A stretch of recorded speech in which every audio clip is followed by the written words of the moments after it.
2023 елның бүгінгі күніне қадәр район жерлігінде юл транспорт халакатлары саны узган елның шушы чоры белән чагыштырганда 5-тән 3-кә кадәр кимәгән. Аварияларда бер кеше вафат булган, узган ел бу сан 3 иде.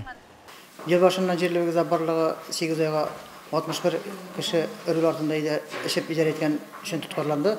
Балага беркетмәләр төзелде. Шуларның 8-е хатын-кыз, бу бик аяныч хәл инде. Һәм 8-е шуның кабаттан исерек килеш утырганнар. Булага 264 Уголовный кодекс буенча җинаятьче кузгатылды. Бу кешеләрнең машиналары конфискация ителә.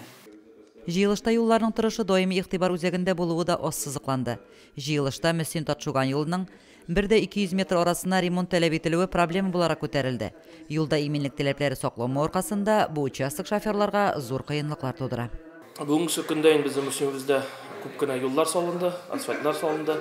Шуңа күрә инде менә бу елгы 2023 елны 11 километрдан артык освобождениялар ясадык, 38 пешеход быядык нидән.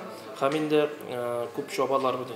Беренче, икенче, өченче урында кооперативныйда һәм инде объездной ДШЕ кырында безнең ясалды искусственная неровностьлар.